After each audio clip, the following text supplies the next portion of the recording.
চুয়াডাঙ্গার অন্যতম মিষ্টান্ন ভান্ডার মিঠাই বাড়ি এখন মেহেরপুরে। 31st নাইটে আমরা একটু বাইরে বের হয়েছিলাম, প্রায় 10টার দিকে বাইরে বের হয়েছিলাম।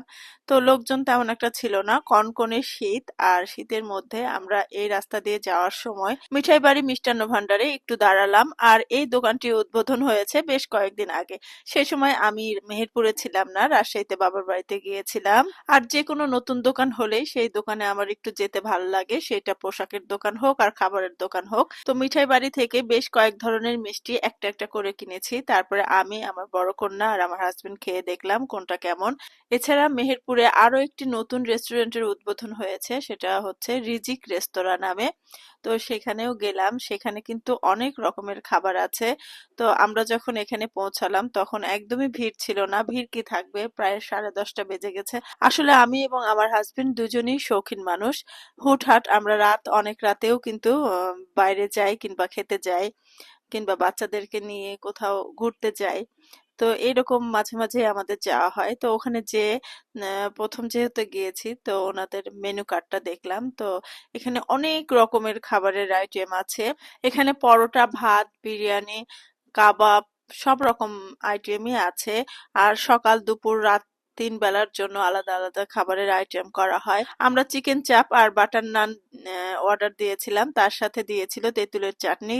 চাটনিটা অসম্ভব মজাদার ছিল। আর এই কনকনে শীতে কাঁপতে কাঁপতে যেহেতু মোটরসাইকেলে করে গিয়েছি আমরা, অনেক অনেক ঠান্ডা লাগছিল আমাদের, সেই জন্য গরম গরম খাবারগুলো খুবই ভালো লেগেছিল। আর বাটার নানটা খুব সফট ছিল, খুব ভালো লেগেছে আমার খেয়ে। তো আমরা খেয়ে দিয়ে আসার সময় দেখছি দোকানপাট সব কিন্তু বন্ধ হয়ে গেছে। মোটামুটি বেশিরভাগ দোকানই বন্ধ হয়ে গেছে, আর দুই একটা দোকান খোলা ছিল। আর মাঝে মাঝে দেখছিলাম অনেকেই পিকনিক করছিল রাস্তার ধারে, কিন্তু গান টান বাজাচ্ছিল না। তো যেই দোকানগুলো খোলা ছিল সেখান থেকে আমার কিছু প্রয়োজনীয় জিনিস কিনে নিয়ে আসলাম। আর প্রতি বছর আমরাও পিকনিক করি, কিন্তু এবছর আর পিকনিক করা হলো না, যেহেতু রাষ্ট্রীয় শোক ঘোষণা করা হয়েছে। এদিকে আমার বড় কন্যা বাসায় পাস্তা সেদ্ধ করে রেখেছে, পাস্তা বানাবে, কিন্তু টমেটো সস ছিল না, শেষ হয়ে গেছে। সেজন্য বলছে যে টমেটো সস না হলে আমি পাস্তা বানাবো না। আর বাসায় যতগুলো নাইফ আছে সবগুলোতে ধার কমে গেছে, সেজন্য একটা নাইফ কিনলাম, টমেটো সস কিনলাম। আর একটা ডাবের দোকান দেখতে পেয়েছিলাম, যেহেতু আমি প্রতিদিন একটা করে ডাব খাই, সেজন্য একটা ডাবও কিনে নিয়ে চলে এসেছি। আর আসার সময় এত কনকনে শীত ছিল, হু হু করে বাতাস হচ্ছিল।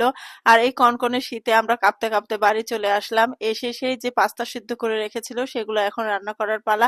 এখন বড় কন্যা বলছে, মা তুমি রান্না করে ফেলো, আমি আর রান্না করতে পারবো না। এমনিতেই তো রাতে অনেক শীত লাগে, তার উপরে খাওয়া দাওয়া করার পরে মোটরসাইকেলে উঠেছি। শীতে কাঁপতে কাঁপতে বাড়িতে এসে প্রথমে রুম হিটারে একটু শরীর হিট করে নিলাম, তারপরে পাস্তা রান্না করতে চলে আসলাম।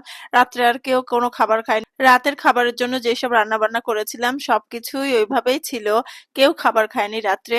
আর শাহনাফ একটা ছোটখাটো পিকনিক করেছে ওদের ফ্রেন্ডের বাসায়। তো সেখান থেকে তারা খিচুড়ি, মাংস সবকিছু নিয়ে এসেছিল, ওগুলাই রাত 9টার মধ্যে রান্না করা হয়ে গেছিল সেখানে। তারপরে তারা খাবার নিয়ে এসে খেয়ে নিয়েছে। আমার বড় মেয়ে এই পাস্তাগুলো সিদ্ধ করে রেখেছে সেই সন্ধ্যার সময়, আর আমি রান্না করছি রাত 11টার সময়। সেই জন্য একদম শক্ত হয়ে গিয়েছিল, তো খুলতেই চাচ্ছিল না।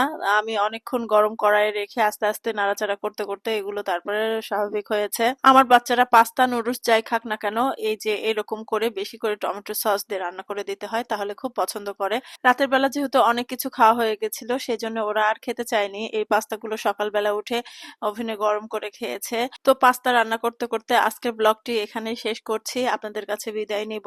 সবাই ভালো থাকবেন, সুস্থ থাকবেন। নতুন বছরে এইটাই আমার প্রথম লং ভিডিও। সবাই একটু ভালোভাবে দেখবেন এবং কমেন্ট করবেন। 2026 সালটা সবার জন্য ভালো কাটে, সবার জন্য দোয়া থাকলো এবং শুভকামনা থাকলো।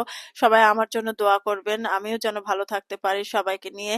আজকে তবে এখানেই বিদায় নিচ্ছি, দেখা হবে নেক্সট কোনো সুন্দর ভিডিওতে। সে পর্যন্ত আল্লাহ হাফেজ এবং হ্যাপি নিউ ইয়ার।